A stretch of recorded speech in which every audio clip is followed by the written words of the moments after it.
Hello students, welcome to Abhishek Tripathi biology. हम लोग discussion कर रहे थे molecular basis of inheritance chapter का, और इस डिस्कशन में हम लोग पहुंच चुके हैं एक नए टॉपिक पे। टॉपिक का नाम है जीन एक्सप्रेशन। याद रखिए, जीन एक्सप्रेशन में हमें टोटल मेजरली दो जीन एक्सप्रेशंस पढ़ने हैं।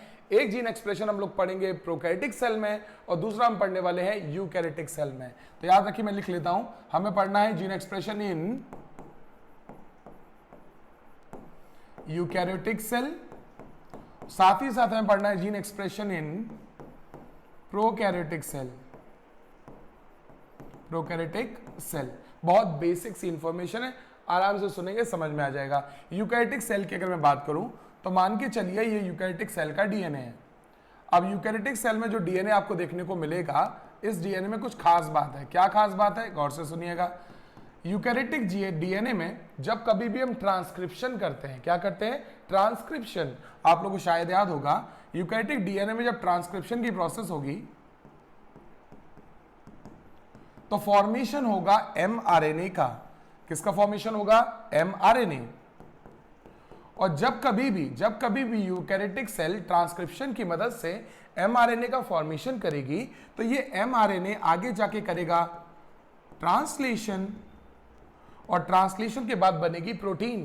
पर आपको याद रखना है, यूकैरियोटिक सेल में हमेशा एक ट्रांसक्रिप्शन और एक ट्रांसलेशन के बाद जो प्रोटीन बनती है वो कितनी बनती है, सिंगल, एक प्रोटीन बनती है। तो यहां पे यूकैरियोटिक सेल में ट्रांसक्रिप्शन ट्रांसलेशन के बाद क्या बनेगा, सिंगल प्रोटीन बनेगी। ऐसा डीएनए जो एक ट्रांसक्रिप्शन और एक ट्रांसलेशन के बाद सिर्फ एक ही प्रोटीन बनाता है, ऐसे डीएनए को हम लोग बोलते हैं मोनोसिस्ट्रोनिक डीएनए। क्या बोलते हैं ऐसे डीएनए को हम लोग, मोनोसिस्ट्रोनिक डीएनए। तो यूकैरियोटिक सेल का डीएनए होता है मोनोसिस्ट्रोनिक डीएनए। ऐसे ही हम मूव करते हैं प्रोकैरियोटिक सेल की तरफ। याद रखिए, प्रोकैरियोटिक सेल की जब हम बात करेंगे, ये हमारे पास है एक प्रोकैरियोटिक सेल का डीएनए। ये रहा हमारे पास में, ये क्या है, ये डीएनए है प्रोकैरियोटिक सेल का। इस प्रोकैरियोटिक सेल के डीएनए की अगर मैं बात करूं, तो इस प्रोकैरियोटिक सेल के डीएनए में जब कभी भी ट्रांसक्रिप्शन और ट्रांसलेशन की प्रोसेस होगी, कौन सी प्रोसेस होगी, ट्रांसक्रिप्शन और ट्रांसलेशन जब कभी भी यहां पे होगा, लिख देता हूं, जब कभी भी यहां पे ट्रांसक्रिप्शन होगा तो बनेगा एमआरएनए। पर याद रखिएगा, यहां ट्रांसक्रिप्शन के बाद एक एमआरएनए की जगह मल्टीपल एमआरएनएस बनते हुए आपको दिखाई देंगे। 1 2 3 एग्जाम्पल के तौर पे हमने ले लिया कि इस डीएनए में ट्रांसक्रिप्शन के बाद 3 एमआरएनए बने हैं, ऐसा हम मान के चल रहे हैं। अब जो 3 एमआरएनए यहां पे बने हैं, इनको न्यूक्लियस के बाहर भी जाने की जरूरत नहीं है, क्योंकि प्रोकैरियोटिक सेल में न्यूक्लियस है ही नहीं। प्रोकैरियोटिक सेल में ये ट्रांसक्रिप्शन की प्रोसेस भी कहां चल रही है, साइटोप्लाज्म में चल रही है। तो मान के चलिए, प्रोकैरियोटिक सेल में ट्रांसक्रिप्शन की प्रोसेस चल रही है साइटोप्लाज्म में, और हमें मिल गए मल्टीपल एमआरएनएज। अब मल्टीपल एमआरएनएज में चलेगा ट्रांसलेशन। क्या चलने वाला है मल्टीपल एमआरएनएज में, ट्रांसलेशन की प्रोसेस चलेगी, और ये ट्रांसलेशन की प्रोसेस के बाद बनेंगे मल्टीपल प्रोटीन्स। मैं लिख देता हूं, प्रोटीन 1, इससे बनेगा प्रोटीन 2, और लास्ट बनेगा प्रोटीन 3। आपने नोटिस किया होगा, दोनों प्रोसेस में काफी डिफरेंस है। यूकैरियोटिक सेल में जब कभी भी ट्रांसक्रिप्शन ट्रांसलेशन होता है तो सिंगल प्रोटीन बनती है, पर प्रोकैरियोटिक सेल जब भी ट्रांसक्रिप्शन और ट्रांसलेशन करती है तो मल्टीपल प्रोटीन्स बनती हैं। मतलब आपको याद रखना पड़ेगा, प्रोकैरियोटिक सेल में जो एक्टिव सेगमेंट है, जो फंक्शनल सेगमेंट है, वो मल्टीपल देखने को मिलेंगे। इसलिए इस डीएनए को हम लोग बोलेंगे पॉलीसिस्ट्रोनिक डीएनए। क्या बोलते हैं ऐसे डीएनए को हम लोग, ऐसे डीएनए को हम लोग बोलते हैं पॉलीसिस्ट्रोनिक डीएनए। ये वो डीएनए होते हैं जो क्या करते हैं, एक ट्रांसक्रिप्शन के बाद मल्टीपल ट्रांसलेशन करके बहुत सारे प्रोटीन्स का फॉर्मेशन करते हैं। अब हमें याद रखना है, हमें जो मेजरली आज डिस्कस करना है वो है prokaryotic gene expression in prokaryotes. तो हमें जीन एक्सप्रेशन पढ़ना है प्रोकैरियोटिक सेल में। एक बार चलिए आगे कंटिन्यू करते चलते हैं और देखते हैं किस तरीके से जीन एक्सप्रेशन चलेगा प्रोकैरियोटिक सेल में। याद रखिए, प्रोकैरियोटिक सेल में जीन एक्सप्रेशन को के लिए हमने एक टर्म यूज करनी है जो कि है ओपेरॉन मॉडल। याद रखिए, ओपेरॉन मॉडल जो है it was given by Jacob and Monod, मैं लिख देता हूं, proposed by Jacob and Monod. तो भाई साइंटिस्ट का नाम है जेकब और मोनार्ड। इन साइंटिस्ट ने डिस्कवर किया था ओपेरॉन मॉडल। क्या होता है ओपेरॉन मॉडल? ओपेरॉन मॉडल में मल्टीपल जीन्स फंक्शन करते हैं एक दूसरे के साथ to carry out a specific function. मैं लिख देता हूं, multiple jeans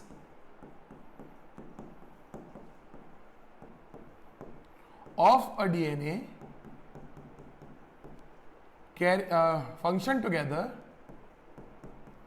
function together to carry out specific function। याद रखिएगा, multiple gene of a DNA function together to carry out a specific function. इसको हम लोग बोलते हैं ओपेरॉन मॉडल। क्या बोलते हैं इसको हम लोग? Operon model. याद रखिएगा, सिलेबस थोड़ा चेंज हो चुका है। पहले हम डिस्कस करते थे 2 टाइप के ओपेरॉन मॉडल्स, अब हम पढ़ने वाले हैं सिर्फ एक ही टाइप का ओपेरॉन मॉडल। वो भी कौन सा? Lac operon. पहले हम पढ़ते थे lac operon and tryptophan operon, पक्का ना? पर उससे भी पहले मैं आपको एक बात बता दूं, हमें एक चीज पता होना चाहिए, ओपेरॉन मॉडल 2 टाइप के, मेजरली 2 टाइप के हैं। कौन कौन सा? एक है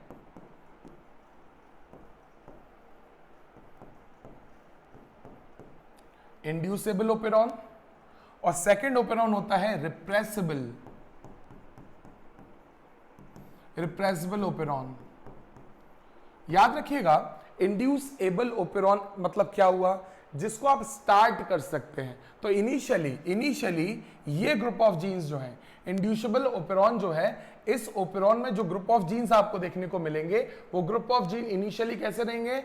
ऑफ रहने वाले हैं, और बाद में इनको क्या किया जा सकता है? इंड्यूस किया जा सकता है, मतलब स्टार्ट किया जा सकता है, पक्का ना? तो ग्रुप ऑफ जीन्स काम नहीं कर रहे हैं और उनको फंक्शन करना एकदम से स्टार्ट कर दिया जाए तो इसको हम लोग बोलेंगे inducible operon.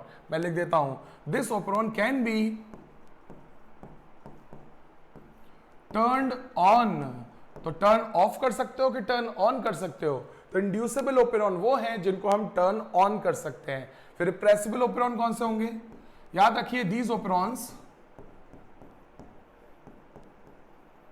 Can be turned off. तो ये वो ओपेरॉन्स हैं जिनको हम ऑफ कर सकते हैं और वो ओपेरॉन इनिशियली ऑन होते हैं। एग्जाम्पल की अगर बात की जाए तो आपको याद रखिए, यहां पे आएगा लैक ओपेरॉन या फिर लैक्टोज ओपेरॉन, और रिप्रेसिबल ओपेरॉन के एग्जाम्पल में आने वाला है ट्रिप्टोफैन ओपेरॉन। हमारे सिलेबस में ट्रिप्टोफैन ओपेरॉन अब नहीं है, हमें पढ़ना है सिर्फ और सिर्फ लैक ओपेरॉन या फिर लैक्टोज ओपेरॉन। याद रखिए, लैक ओपेरॉन कहां पढ़ा जाएगा? तो लैक ओपेरॉन जो है, इसमें ग्रुप ऑफ जीन साथ में काम करेंगे, मतलब ये पॉलीसिस्टोनिक कंडीशन है, मतलब प्रोकैरियोटिक सेल में चलेगी। याद रखिए, लैक ओपेरॉन आपको देखने को मिलेगा लैक्टिक एसिड बैक्टीरिया में, also called as Lactobacillus bulgaricus. तो लैक्टोबैसिलस बुल्गारिकस जो है, इस बैक्टीरिया में, इसको हम लैक्टिक एसिड बैक्टीरिया भी बोलते हैं, और इस बैक्टीरिया में हम लोग पढ़ने वाले हैं कौन सा ओपेरॉन? Lac operon. चलिए तो शुरुआत कर लेते हैं विद लैक ओपेरॉन। देखिए इसमें क्या होगा, बहुत आसान सा है, कुछ भी टफ नहीं है। थोड़ा सा लॉजिक लगाएंगे, थोड़ा सा दिमाग लगाएंगे तो अपन इसको आराम से सीख सकते हैं। गौर से देखिए, मान के चलिए हमारे पास में ये एक ओपेरॉन प्रेजेंट है, ओपेरॉन नहीं है, एक डीएनए प्रेजेंट है। क्या प्रेजेंट है हमारे पास? ये एक हमारे पास में प्रेजेंट है डीएनए, ठीक है। देखिए इस डीएनए में बहुत सारे आपको देखने को मिलने वाले हैं जीन्स। क्या मिलने वाले हैं? बहुत सारे जीन्स। देखिए कौन कौन से हैं।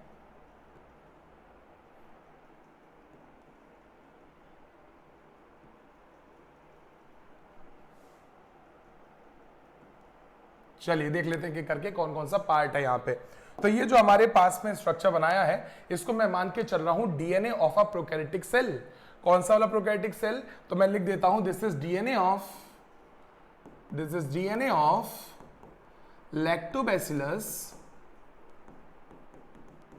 Lactobacillus bulgaricus. याद रखिए इस डीएनए को अगर आप गौर से देखेंगे तो यहां आपको मिलने वाला है प्रमोटर जीन। कौन सा जीन मिलेगा?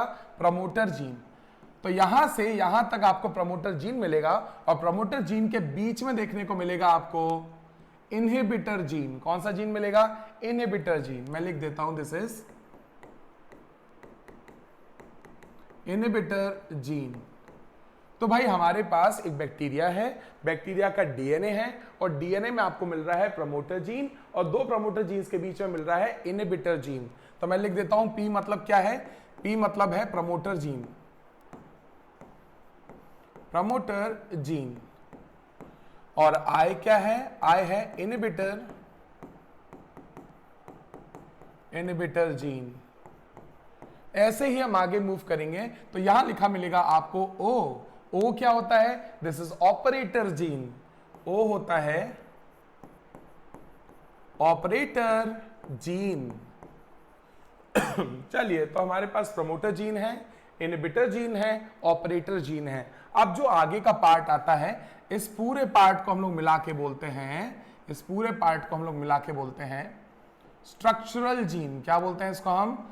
इसको बोला जाता है स्ट्रक्चरल जीन। एक सेकंड रुकिए, कलर जो है, हाँ इसको नाम क्या देने वाले हैं? जी हाँ ये है स्ट्रक्चरल जीन। ये कलर मैं चेंज नहीं कर रहा हूं, अपने आप चेंज हो रहे हैं। खैर कोई बात नहीं।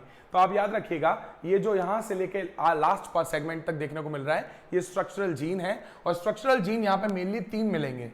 किस वाले बैक्टीरिया में? तो लैक्टोबैसिलस जो बैक्टीरिया है इसमें 3 स्ट्रक्चरल जीन मेनली मिलेंगे। कौन कौन से? एक का नाम है लैक जेड, एक का नाम है लैक वाई और एक का नाम है लैक ए। तो लैक जेड वाई ए जीन जो है इन तीनों जीन को मिला के बोल देते हैं स्ट्रक्चरल जीन। तो हमारे पास प्रमोटर है, इनहिबिटर है, फिर से प्रमोटर है, ऑपरेटर है और साथ में है स्ट्रक्चरल जीन्स। अब याद रखिए ट्रांसक्रिप्शन की प्रोसेस प्रोकैरियोटिक सेल में, इन बैक्टीरियाज में कहां चलती है? साइटोप्लाज्म में चलती है। तो नोटिस करिए ये बैक्टीरिया का डीएनए है और इस बैक्टीरिया के डीएनए में कौन सी प्रोसेस चलने वाली है? ट्रांसक्रिप्शन। एक बात बताइए, ट्रांसक्रिप्शन की प्रोसेस को चलाने के लिए हमें मेजरली क्या चाहिए? तो ट्रांसक्रिप्शन की प्रोसेस को चलाने के लिए मेनली आपको रिक्वायरमेंट होगी आरएनए पॉलीमरेज की। तो मान के चलिए ये है हमारा आरएनए पॉलीमरेज।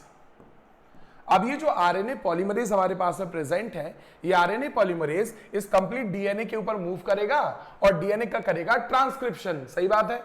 पर नोटिस करो लैक्टोबैसिलस के केस में क्या होने वाला है? लैक्टोबैसिलस में जैसे ही आरएनए पॉलीमरेज मूव करेगा तो ये पहले तो प्रमोटर के ऊपर से जाएगा, फिर ये मूव करेगा इनहिबिटर के ऊपर। याद रखिए आरएनए पॉलीमरेज इनहिबिटर जीन को ट्रांसक्राइब करेगा, मतलब इनहिबिटर जीन का करेगा ट्रांसक्रिप्शन। नोटिस करिए इनहिबिटर जीन का होने वाला है ट्रांसक्रिप्शन और जब इनहिबिटर जीन का ट्रांसक्रिप्शन हो जाएगा तो बनेगा एक छोटा सा एमआरएनए। अब ये छोटा सा एमआरएनए वहीं साइटोप्लाज्म में उसी समय स्टार्ट कर देगा ट्रांसलेशन की प्रोसेस। कौन सी प्रोसेस? ट्रांसलेशन की प्रोसेस। और आप सबको पता है प्रीवियस वीडियोस में ट्रांसक्रिप्शन ट्रांसलेशन पर डिस्कशन हुआ है, नहीं देखे वीडियो प्लेलिस्ट में जाइए और इससे पहले वाले वीडियोस को देख लीजिए। वापस सुनिए, मैं बोल रहा हूं इनहिबिटर जो जीन है इसके ऊपर से आरएनए पॉलीमरेज मूव करके निकलेगा और आरएनए पॉलीमरेज इनहिबिटर का करवाएगा ट्रांसक्रिप्शन, फिर करवाएगा ट्रांसलेशन। जैसे ही ट्रांसलेशन हो जाएगा तो यहां आपको देखने को मिलेगी क्या? प्रोटीन। कौन सी प्रोटीन?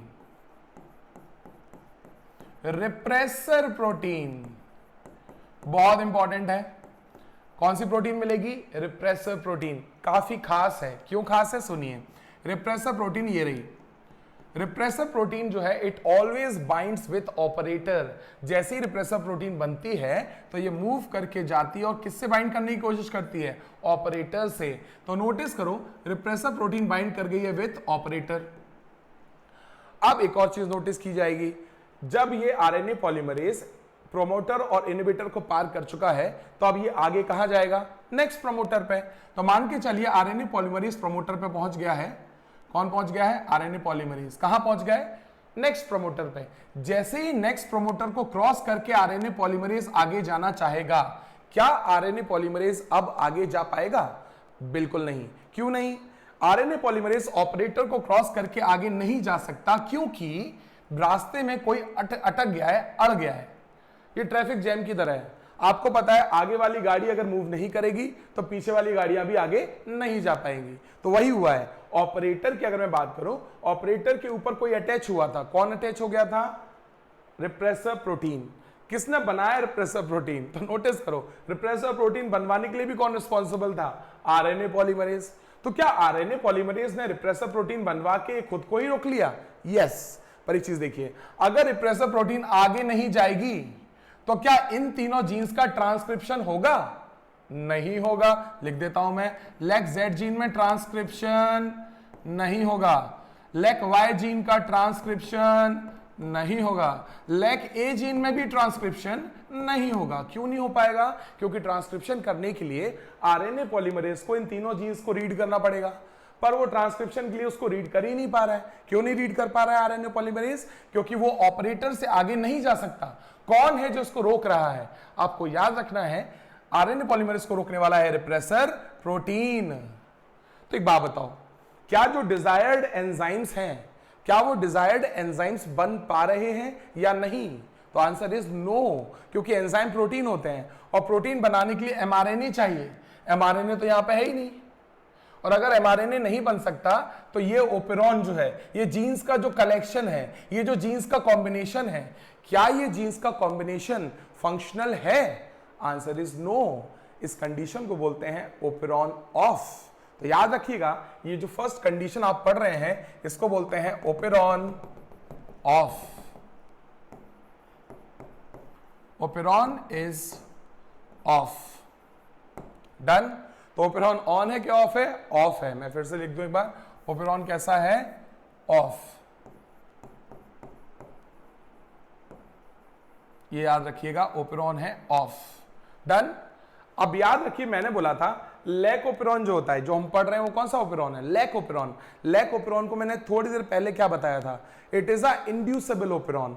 मतलब ये ओपेरॉन हम स्टार्ट कर सकते हैं, पर अगर किसी चीज को स्टार्ट करना है तो पहले वो कैसी होनी चाहिए? ऑफ। क्या ये हमारा जीन्स का कॉम्बिनेशन, क्या ये हमारा लैक ओपेरॉन ऑफ है? यस। तो अब हम क्या करने वाले हैं? अब हम इस ओपेरॉन सिस्टम को ऑन करने वाले हैं। कैसे ऑन करेंगे? देखिए, मान लीजिए मेरे पास फिर से मेरे पास में प्रेजेंट है, एक सेकंड रुकिए, हाँ वापस से मैं बना रहा हूं, मेरे पास में एक और कॉम्बिनेशन ऑफ जीन्स, ये रहा भाई, लो भाई, यहां पे नोटिस करिए, ये जो कॉम्बिनेशन ऑफ जीन्स मैंने बनाए हैं, जीन्स नहीं, ये जो मैंने डीएनए बनाया है प्रोकैरियोट्स का, इस प्रोकैरियोटिक डीएनए में अभी भी प्रोमोटर प्रेजेंट है, इनहिबिटर जीन है, फिर से प्रमोटर प्रेजेंट है, ऑपरेटर प्रेजेंट है, और साथ में 3 स्ट्रक्चरल जीन भी हैं। कौन कौन से हैं आपको ऑलरेडी पता है। कौन कौन से 3 हैं? तो आप बोलेंगे लेक जेड, लेक वाई और लेक ए। पर याद रखिए, इस तरफ अगर हम आएंगे तो यहां आपको मिलेगा ऑपरेटर, यहां मिलेगा प्रमोटर, आगे भी मिलेगा प्रमोटर, और बीच में मिलने वाला है आई, मतलब इनहिबिटर मिलने वाला है। पक्का एग्जैक्टली वही डीएनए है जो पहले था, मतलब कि जो डीएनए ऊपर बनाया था वही डीएनए मैंने फिर से नीचे बनाया है। पर यहां एक चीज नोटिस करिए, ये पूरी कंडीशन हम पढ़ ही क्यों रहे हैं? ओपेरॉन सिस्टम में जो लैक्टोबैसिलस है ना, इस लैक्टोबैसिलस या लैक्टिक एसिड बैक्टीरिया का डाइजेशन बताया गया है। याद रखिए, लैक्टिक एसिड बैक्टीरिया डाइजेशन करने के लिए क्या करेगा? मान के चलिए ये मेरे पास है मिल्क, यहां पे क्या है मेरे पास? मिल्क प्रेजेंट है, और इसमें एक बैक्टीरिया पड़ा हुआ है, बैक्टीरिया का नाम है लैक्टोबैसिलस। क्या नाम है? लैक्टोबैसिलस या फिर लैक्टिक एसिड बैक्टीरिया। क्या इस लैक्टिक एसिड बैक्टीरिया को मिल्क की जरूरत है? यस। क्यों?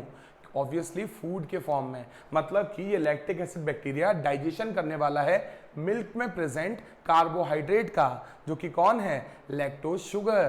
तो याद रखिए, मिल्क में मिलेगा लैक्टोज शुगर, और इस लैक्टोज शुगर को कौन खाएगा? लैक्टोबैसिलस। पर लैक्टोबैसिलस इस लैक्टोज शुगर को कंज्यूम करने के लिए कोई ना कोई एंजाइम की हेल्प लेगा। जैसे हमें अगर फूड डाइजेस्ट करना है तो हम फूड डाइजेस्ट करने के लिए एंजाइम्स बनाते हैं, जैसे कि सबसे पहले सलाइवा में मिलता है सलाइवरी अमाइलेज, तो हमें सलाइवरी अमाइलेज चाहिए किसका डाइजेशन करने के लिए, कार्बोहाइड्रेट का। ऐसे ही स्टमक में मिलता है पेप्सिन, याद होगा प्रोटीन डाइजेशन करता है।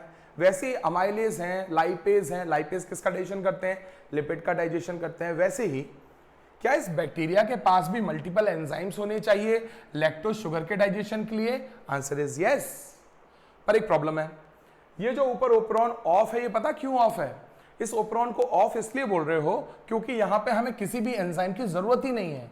क्यों जरूरत नहीं है? क्योंकि लैक्टोबैसिलस जब कभी भी ओपेरॉन ऑफ होता है, इसका मतलब यह है कि इस लैक्टोबैसिलस बैक्टीरिया के पास बिल्कुल भी लैक्टोज नहीं है, मतलब फूड है ही नहीं। कॉमन सेंस की बात है। इस बैक्टीरिया ने डाइजेशन वाले एंजाइम क्यों नहीं बनाए? ये बैक्टीरिया डाइजेस्टिव एंजाइम क्यों नहीं बनाएगा? ये ऊपर वाला बैक्टीरिया डाइजेस्टिव एंजाइम इसलिए नहीं बना रहा है क्योंकि इसके पास खाना ही नहीं है। कॉमन सेंस कहता है कि मेरे पास अगर खाना नहीं है तो मैं डाइजेस्ट करूंगा क्या? जब मैं खाना खाऊंगा ही नहीं तो डाइजेशन की जरूरत भी नहीं है, पर अगर मैं खाना खाऊंगा तो डाइजेशन की जरूरत है। तो यहां पे ओपेरॉन ऑफ है, इसका मतलब क्या है? इसका मतलब है इस बैक्टीरिया के पास खाना नहीं है, इसलिए इसने क्या नहीं बनाया? डाइजेस्टिव एंजाइम्स नहीं बनाए। पक्का? अब एक और चीज नोटिस करो, लैक्टोबैसिलस के पास अब फूड आ गया है। क्या आ गया है? मिल्क आ गया है। देखो देखो देखो देखो, यहां पे मैं लिख देता हूं मिल्क इज प्रेजेंट। पहले ऊपर मिल्क प्रेजेंट था कि एब्सेंट, मैं लिख लेता हूं नो मिल्क। ऊपर कोई भी मिल्क नहीं है और लिख लेता हूं नो लैक्टोज। तो जब भी लैक्टोज नहीं है तो यहां लिख देता हूं नो डाइजेशन। और अगर डाइजेशन नहीं हो रहा है तो ओपेरॉन कैसा रहेगा? ऑफ। आ जाओ नीचे, मिल्क इज प्रेजेंट, तो मिल्क में कौन मिलेगा? Lactose present. और लैक्टोज प्रेजेंट है, then bacteria need digestive enzymes. और अगर डाइजेस्टिव एंजाइम चाहिए है तो क्या ऑन करना पड़ेगा? ओपेरॉन। ओपेरॉन को करना पड़ेगा ऑन। समझ रहे हो? अब कैसे होगा ये ओपेरॉन ऑन, उसके बारे में बात करते हैं। गौर से देखिए, यहां पे आरएनए पॉलीमरेज नाम का एक एंजाइम है। क्या नाम है एंजाइम का? RNA polymerase.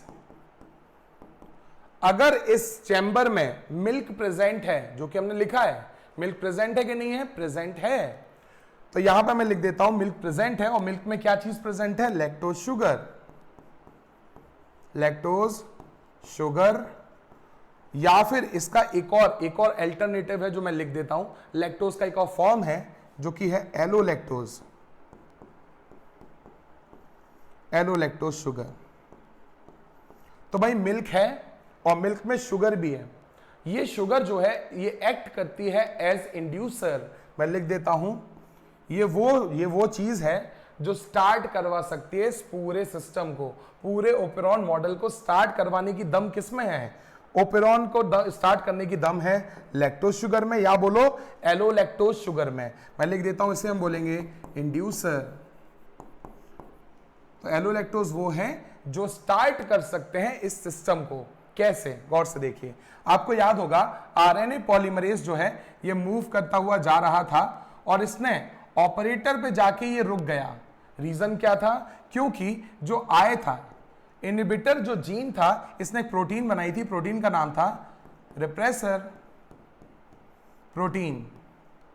और इस रिप्रेसर प्रोटीन ने क्या किया था? रिप्रेसर प्रोटीन बाइंड कर गया था विथ ऑपरेटर, आपको याद होगा। पर याद रखिए, जब कभी भी इस बैक्टीरिया के सेल में, लैक्टोबैसिलस बैक्टीरिया के सेल के अंदर जब कभी भी मिल्क होगा तो मिल्क के साथ क्या मिलेगा? मिल्क का कार्बोहाइड्रेट। ये कार्बोहाइड्रेट क्या करता है? ये मिल्क का जो कार्बोहाइड्रेट है, ये कार्बोहाइड्रेट हमेशा बाइंड कर जाता है विथ रिप्रेसर प्रोटीन। तो नोटिस करो, कार्बोहाइड्रेट और रिप्रेसर प्रोटीन बाइंड कर गए। अगर कार्बोहाइड्रेट और रिप्रेसर प्रोटीन आपस में बाइंड कर जाएंगे तो क्या ये रिप्रेसर प्रोटीन ऑपरेटर पे बाइंड कर पाएगा? नहीं कर पाएगा। अगर रिप्रेसर प्रोटीन ऑपरेटर पे बाइंड नहीं करेगा तो क्या आरएनए पॉलीमरेज आगे जा सकता है? Answer is yes. तो नोटिस करिए आरएनए पॉलीमरेज अब बड़े आसानी से मूव करता हुआ एंड तक जाएगा। जब कभी भी RNA polymerase leg Z gene को क्रॉस करेगा तो यहां पे हो जाएगा लेग जेड जीन का ट्रांसक्रिप्शन। फिर आरएनए पॉलीमरेज मूव करेगा लेग वाई जीन पे और लेग वाई जीन का भी हो जाएगा ट्रांसक्रिप्शन। और ऐसे ही आरएनए पॉलीमरेज मूव करेगा लेग ए के ऊपर से और लेग ए का भी हो जाएगा ट्रांसक्रिप्शन। और अगर यहां पे 3 बार ट्रांसक्रिप्शन होगा तो टोटल कितने एमआरएनए बनेंगे? यूकैरियोटिक सेल में बनेगा एक, पर ये कौन सी सेल है? प्रोकैरियोटिक सेल है, तो यहां पे बनेंगे मल्टीपल एमआरएनएज, मतलब टोटल 3। अब जो 3 एमआरएनए यहां पे बने हैं, इन एमआरएनए में चलेगी ट्रांसलेशन की प्रोसेस। कौन सी प्रोसेस चलने वाली है? ट्रांसलेशन। यहां चलने वाला है ट्रांसलेशन। कितनी बार? 3 बार। और ट्रांसलेशन की प्रोसेस के बाद बनते हैं प्रोटीन। अब इंपॉर्टेंट ये है जो एग्जाम में आता है, ट्रांसलेशन के जो प्रोटीन्स हैं, ट्रांसलेशन के बाद जो प्रोटीन है वो कौन कौन से हैं? नोटिस करो, लेग जेड जीन की वजह से बनेगा बीटा गैलेक्टोसाइडेज, ठीक है। लेग वाई जीन की वजह से बनेगा परमीएज और लेग ए जीन की वजह से बनेगा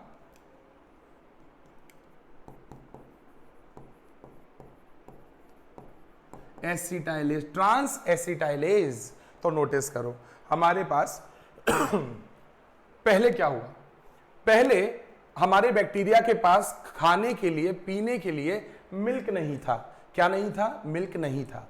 तो अगर बैक्टीरिया के पास में मिल्क नहीं है तो लैक्टोज शुगर भी नहीं है, और लैक्टोज शुगर भी नहीं है तो बैक्टीरिया डाइजेशन करेगा कि नहीं करेगा? नहीं करेगा।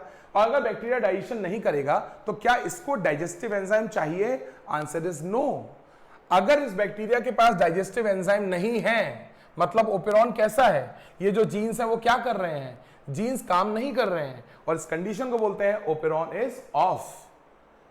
अब याद रखिए लैक ओपेरॉन है इंड्यूसेबल ओपेरॉन, मतलब लैक ओपेरॉन को स्टार्ट किया जा सकता है। तो लैक ओपेरॉन को स्टार्ट करने के लिए हम लोग क्या करेंगे?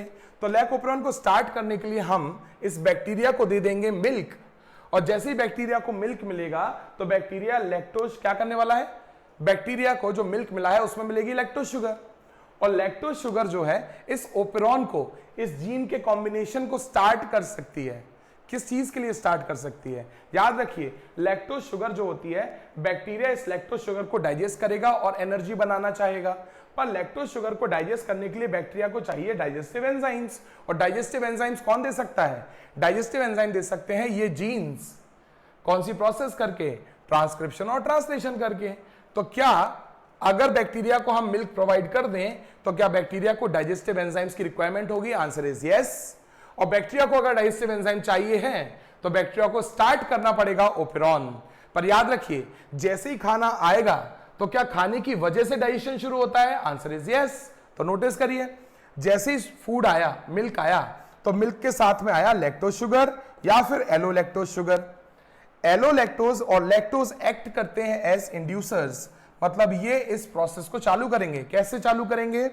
हमेशा एलोलैक्टोज या फिर लैक्टोज इंड्यूसर होते हैं और ये रिप्रेसर प्रोटीन को ऑपरेटर के पास जाने से रोक लेते हैं। अगर रिप्रेसर प्रोटीन ऑपरेटर के पास जाएगा तो आरएनए पॉलीमरेज आगे नहीं जाएगा, पर हमारा इंड्यूसर जो है, हमारा एलोलैक्टोज जो है, वो रिप्रेसर को पकड़ लेता है और ऑपरेटर के साथ बाइंड नहीं होने देता, जिसकी वजह से हमारा आरएनए पॉलीमरेज पूरे डीएनए के ऊपर फ्रीली मूव करेगा और करवाएगा formation of different type of enzymes. और ये जो डिफरेंट टाइप के एंजाइम्स बनेंगे ये हेल्प करेंगे इन डाइजेशन ऑफ फूड। किसका फूड? याद रखिए बैक्टीरिया के अंदर डाइजेशन ऑफ फूड को प्रमोट करेंगे ये एंजाइम्स। कैसे? गौर से देखिए, हम बात कर रहे हैं 3 नाम। कौन कौन से 3 नाम? सबसे पहले हम बात कर रहे हैं बीटा गैलेक्टोसाइडेज। याद रखिए क्या करेगा बीटा गैलेक्टोसाइडेज की, अगर मैं बात करूं तो बीटा गैलेक्टोसाइडेज करवाता है breakdown of lactose and allolactose in bacterial cell. मतलब मेन जो डाइजेशन का काम है वो बीटा गैलेक्टोसाइडेज का है। सेकेंड चीज लैक्टोज की एंट्री, इनिशियली मिल्क में लैक्टोज ज्यादा था तो वो अपने आप ही एंटर कर रहा था from high concentration to low concentration. मतलब मिल्क के ग्लास में ये है हमारा बैक्टीरिया, अब मिल्क में लैक्टोज है बहुत ज्यादा और सेल के अंदर लैक्टोज है बहुत कम, तो ऑब्वियसली लैक्टोज डिफ्यूज करेगा from its more concentration to less concentration. पर एक टाइम आएगा जब बाहर का लैक्टोज और अंदर का लैक्टोज बैलेंस हो जाएगा, बराबर हो जाएगा। इस कंडीशन में क्या लैक्टोज शुगर को अंदर आना चाहिए? यस। क्यों? क्योंकि अगर लैक्टोज शुगर की एंट्री बंद हो गई तो ये बैक्टीरिया डाइजेशन कायका करेगा, तो इसमें ओपेरॉन भी ऑफ हो जाएगा। तो याद रखिए, इस मेम्ब्रेन की, बैक्टीरियल सेल की मेम्ब्रेन की परमिएबिलिटी को बढ़ाने का काम करता है परमिएज नाम का एंजाइम। कौन सा एंजाइम? परमिएज। तो याद रखना, परमिएज जो है वो क्या करेगा? It increases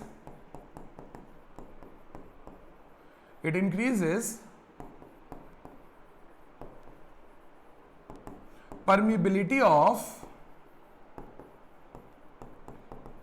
bacterial membrane to promote entry of lactose। तो मतलब लैक्टोज की एंट्री को बढ़ाने के लिए, लैक्टोज की एंट्री को अंदर बढ़ाने के लिए परमिएज क्या करेगा? परमिएज सेल मेम्ब्रेन की परमिबिलिटी को बढ़ा देगा। एक और चीज लास्ट में लिखा है ट्रांस एसिटाइलेज, इसका फंक्शन है रिपेयर करना। किसको रिपेयर करना? बीटा गैलेक्टोसाइडेज को। मैं लिख देता हूं, helps to transfer acetyl group, helps to transfer acetyl group to beta galactosidase, मतलब रिपेयरिंग करवा देता है। तो ये क्या करता है? ट्रांस एसिटाइलेज एसिटाइल ग्रुप को ट्रांसफर करता है बीटा गैलेक्टोसाइडेज के पास, जिससे कि बीटा गैलेक्टोसाइडेज क्या हो जाए? बीटा गैलेक्टोसाइडेज रिपेयर हो जाए। और जैसे बीटा गैलेक्टोसाइडेज रिपेयर होगा तो लैक्टोज का डाइजेशन फिर से कंटिन्यू चलता रहेगा। एक और चीज सुनिए, एक बात बताओ, अगर ये लास्ट लैक्टोज, अगर ये आखिरी लैक्टोज जो है इसको डाइजेस्ट कर लिया गया तो क्या होगा? थोड़ा सा कॉमन सेंस लगाना है। अगर इस सेल में जो आखिरी लैक्टोज है अगर ये भी डाइजेस्ट हो गया तो क्या होगा? तो याद रखिए, जैसे ये आखिरी लैक्टोज डाइजेस्ट होगा तो रिप्रेसर प्रोटीन फ्री हो जाएगा, और रिप्रेसर प्रोटीन फ्री होके कहां बाइंड कर जाएगा? ऑपरेटर पे, और ओपेरॉन फिर से क्या हो जाएगा? ऑफ। तो क्या ओपेरॉन को वापस से ऑफ हो जाना चाहिए? बिल्कुल हो जाना चाहिए। क्यों हो जाना चाहिए? क्योंकि डाइजेशन सिर्फ तब होना चाहिए जब हमारे पेट में क्या हो? खाना। अगर खाना खत्म हो गया है तो क्या डाइजेशन चलता रहे?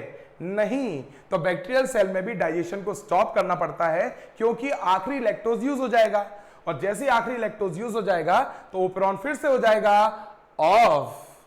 तो जो हम आज डिस्कस कर रहे थे, दिस वाज ओपेरॉन सिस्टम, काफी ज्यादा इंपॉर्टेंट है। यहां से क्वेश्चन भी आते हैं, और यहां से अगर क्वेश्चन आए तो हमारी बैंड बज जाती है, तो अपनी बैंड ना बजने दें, इस टॉपिक को अच्छे से समझ लें। अच्छा एक बात बताओ, एक क्वेश्चन आया था उसके बारे में पूछता हूं। अगर मान लो यहां के डीएनए सीक्वेंस को, लैक जेड के डीएनए सीक्वेंस को मैंने डिस्टर्ब कर दिया, लैक जेड के डीएनए सीक्वेंस को मैंने डिस्टर्ब कर दिया है, तो क्या आरएनए पॉलीमरेज आगे तक जाएगा? बिल्कुल जाएगा। क्या अगर लेग जेड का सीक्वेंस डिस्टर्ब हुआ है तो आरएनए पॉलीमरेज जब लास्ट तक पहुंचेगा तो कौन से एंजाइम्स हैं जो आपको बन के मिल जाएंगे और कौन से एंजाइम नहीं बनेंगे? तो आपको याद रखना है, जिस सीक्वेंस को डिस्टर्ब करोगे उसका एंजाइम नहीं बनेगा, पर आगे के सीक्वेंस डिस्टर्ब नहीं हुए हैं इसलिए यहां के एंजाइम्स बन जाएंगे। पक्का ना? ये आपको याद रखना पड़ेगा। चलिए, तो ये हम बात कर रहे थे किसके बारे में? ओपेरॉन कंसेप्ट के बारे में हम लोग बात कर रहे थे। इसी के साथ हम इस लेक्चर को यहाँ पे एंड कर रहे हैं। आई होप आपको अच्छे से समझ में आ रहा है। लेक्चर्स जो हैं बहुत जल्दी नहीं आ पा रहे हैं। रीजन इज मेरे रिब्स और साथ में मेरा गला, मतलब बहुत ज़्यादा खांसी की वजह से आवाज़ बैठी हुई है एंड काफ़ी पेन है रिब्स में भी, गले में भी, इसलिए मैं बहुत ज़्यादा लेक्चर्स रिकॉर्ड नहीं कर पा रहा हूँ। कोशिश करता हूँ पर बार बार खांसी आती है तो आवाज़ चली जाती है। चलिए, जो भी है आप सपोर्ट कर रहे हैं कंटिन्यूसली चैनल को, thank you so much for that. अपने दोस्तों के साथ इस लेक्चर को शेयर करिए, चैनल को सब्सक्राइब करिए। Thank you so much for joining. Bye bye.